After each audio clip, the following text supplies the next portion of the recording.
plans are like the blueprint for a construction project. In the case of construction, an architect is involved, construction manager is involved, and a myriad of other construction workers are involved. But in the case of lesson planning, there is only one person involved. Only one person plans and executes. Very often very only one teacher. Hence, it demands excellent attention and carefulness. The pandemic has revolutionized everything. As we all know, we jumped off from the cliff without fear or hesitation into the world of technology. There was no choice. Great God, now we know what to do with technology. A dynamic lesson is like a growing plant. It spreads and roots and gives flowers eternally. The dynamic planning is not meant for 1 year. Don't think that it's just made for a year as a ritual and is thrown to dustbin. No. We are planting it for the years to come. Yes? Well, once a plan is made, it is alive for the rest of your career. But it should be improved upon. A good lesson plan should be an ever-shifting document, as somebody said. It should be an ever-changing document. It is a flexible stuff. It's a document, of course, but it is dynamic.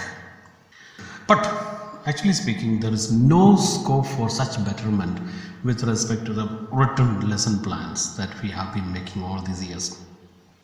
Even the spelling mistakes in a conventional plan go uncorrected, unnoticed.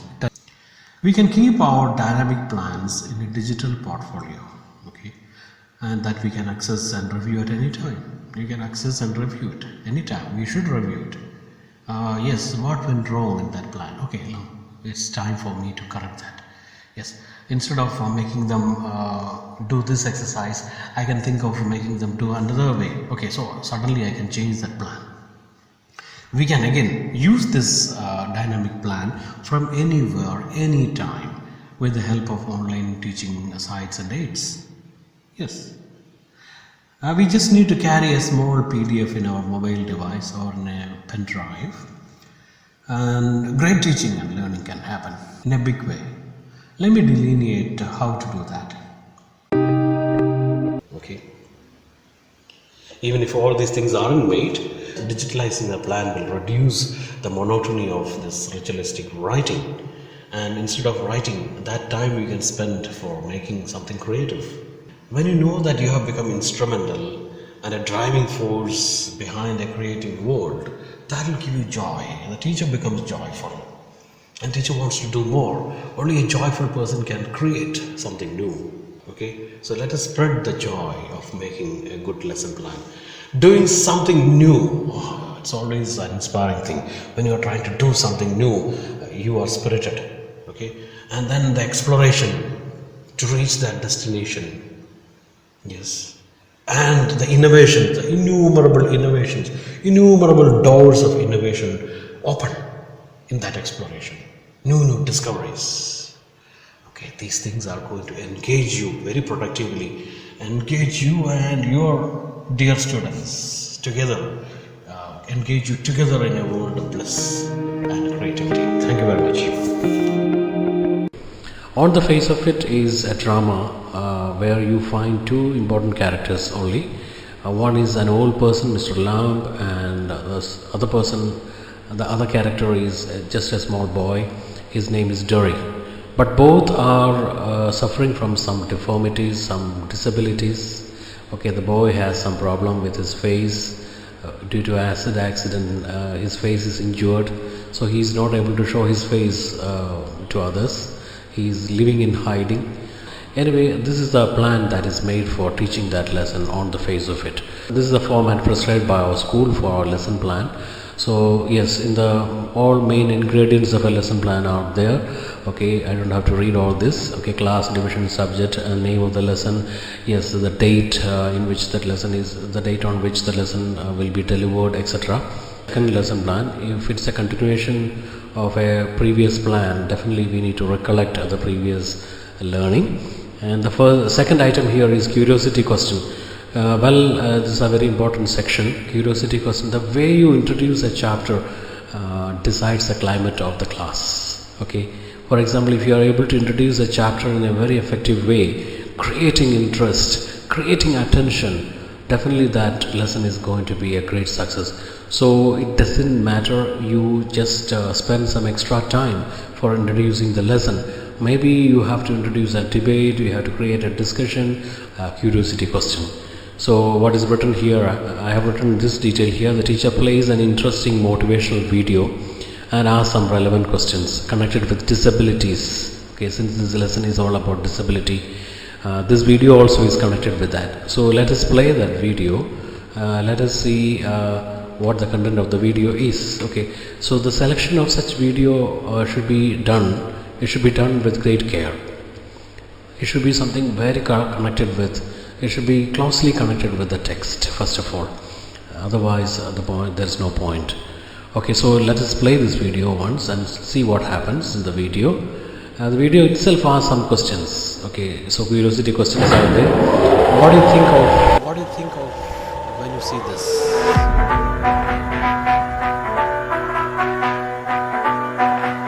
Do you think of courage? I've been waiting for the world to spin my way. I've been waiting for a glance at the sun. And I've been waiting for the world to spin my way. I've been waiting for a chance, and I think it's finally come. 'Cause after all, I don't care what they do, and I don't care what they know, and I don't care what they say. And many questions can be asked based on the video. So that is the way the session is introduced, and the discussion can be led by the teacher. Yes, his or her presence is very important. Okay, that means the entire class gets motivated, the entire class gets involved in the lesson, ensuring that they all know what is going to happen in the lesson. So again, the third section in our lesson plan is learning outcome. What will happen? What learning will happen after teaching this lesson? Students will learn a good set of new words. Okay, that is there. A good set of new words they will learn. They will broaden their vocabulary. That's the first objective that we have kept, and we have to ensure that they learn it. Yes, it may be with a set of new words or phrases or idioms or expressions. The second outcome that we expect is they learn the value of truth, beauty and goodness. Entire literature is all about truth, beauty and goodness.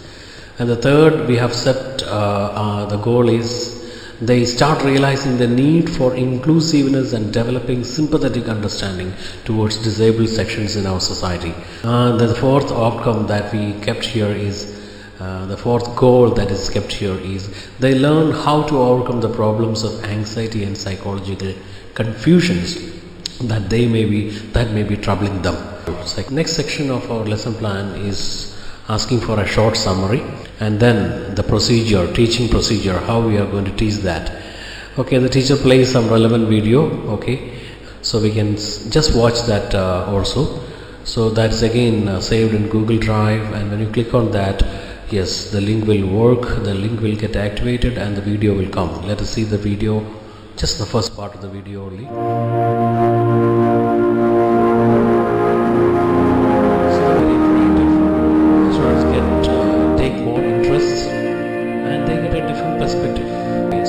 Mind apples. What? Who's that? Who's there?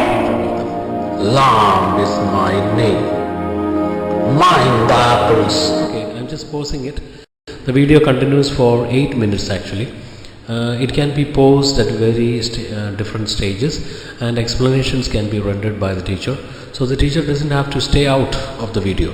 Go back to the lesson plan, and then vocabulary exploration with the help of PPT. At any stage in the lesson we can just explore this. PPT is already made ready, and the PPT will show some very colorful pictures, and also the new words will be introduced. A slide can be presented so that they will get a clear-cut picture of what these things are. For example, in the text there is a new word that they have to study, crab apples. We all know what apples are. We have seen apple trees, but crab apple is a new information. And what exactly crab apple is, this slide will teach them. That means they will have a better understanding of the text. The teacher also can present a model reading in between, and so many activities are here mentioned. Okay, so all these activities can be well planned. We can have a visual picture of how the class will progress. That's part of the lesson planning. Teaching that section, we can go for a quiz in quizzes.com. That also we'll just see how it is done. Quiz, which is all pre-arranged. I'll just start that quiz a little bit. Okay, this quiz cannot be played by the teacher alone, so you can just display this page, joinmyquiz.com, and we can ask students to open in their mobile phone, open this website in their mobile phone, and they can open it using joinmyquiz.com. They can type it in the address bar. So let me just join from my mobile here, just to show how to go about with this. There's another video that I have made, how to make quiz in this quizzes.com. So it will ask you to join the game, and you have to join the game with this code. So I am typing in my mobile 478331, and I am just clicking join game from my mobile. The moment I just join and start, my name will appear here. You can see my name. If I have typed my full name, the full name also will come here. Similarly, all students will just join this game, and it's a beautiful experience. When 50 students are there together, 50 names also will appear here, and we'll start the game. And once we start the game, the question will be displayed here as well as in the mobile phone, and with music. At any point I can end the quiz. When the quiz is ended, and not only that, okay, let's go back to the plan, and then let us see. Okay, so here again you can have any number of hyperlinks. Here we are just putting all the reference and resources here together. And I am planning to use data edge notes, question answers, etc. also for that. So because of that, I have just added the link for that also. So if I just want to click, I can show that model answers, questions and answers in front of students. I can show it this way, right? Okay, now next I will show how to connect this document with the documents or files stored in Google Drive. For that, again, I need to select the needed portion of this document. For example, here, new words. Okay, here I can just make these two words, that is new words, into a hyperlink by clicking and highlighting it. But here there is a problem. Directly we cannot go to hyperlink and create the link, because we don't have the link. We have to take the link from the Google Drive. So please wait. We will have to open Google Drive first of all. To open Google Drive, in the address bar you can type drive.google.com. drive.google.com is the address. So you can directly go to Google Drive, and there I have stored all my lesson plans together in a folder. You can see all those resources which are going to be used for teaching that lesson. Okay. Now the greatest advantage is, some of us may be thinking, we can keep all these things in a folder. And why should we just try to connect it this way? My answer to that is, if you have storing it in some folders, it will be there. They are not connected, and we cannot carry all those folders every time. Even if you have to carry it in a CD, you cannot carry the round CD in your pocket. That's one thing. Even if it is in a pen drive, in course of time it will become bulky. Okay, and then by chance if the pen drive gets infected, gone. And then which is the other way to connect all your lessons together? Which is the other way? There is no other way. Okay, but if you store it in Google Drive, that's what I said, even if your computer gets spoiled or God forbid, nothing will happen. So even if every device that we are using is gone, even if there is nothing will happen. Okay, you can continue with your teaching learning. So the moment you prepare for a lesson, you arrange it this way. It takes time a little bit, but once you are used to it, you can do it in a speedy manner. And once it is done, see, for me this lesson is safe. At in any year I can take it and use these resources. I don't have to search internet. I don't have to search internet for the same video and all. Sometimes we lose a lot of time searching. That's true with our household things. If something is kept not in a proper place, then it's very difficult. Whole day you will spend wasting. But all right, so I'm just trying to connect one document. Okay, so it was vocabulary, so I have to connect it this way. So click on this file. Okay, this is showing it's a PDF file. So I can right click. You can get this sub menu. Here you can see share. You can see share with other people. You can see the picture of a human with head. Okay, click on that share, and now that's an important thing to be noticed. When you click on share, you will get a dialog box, and here the second part of this, you have to closely check what is written. Anyone on the internet with this link can view. Oh, okay, that's fine. That's what we need. But if you click on this change, you can see another. You can see a small drop down arrow coming. When you click on that, you can see restricted. If you have kept it like this, only people added can open this link. So you are restricting the link, and many will not get access. That's another problem. So here you can just say anyone with the link you can activate, and then you can copy the link that is available here and click done, finished. That's all, only that much. Okay, so you got the link. Now we can go back to the lesson plan, highlight the needed portion, right click, go to hyperlink, and the address it is asking for, it is thirsting for the address. You can paste that address here. You can use Ctrl V also to paste. Don't go like this. Don't forget to click OK. Then only the hyperlink is made. Now you can see new words. Let us click and see what happens. It is directly going to Google Drive. Okay.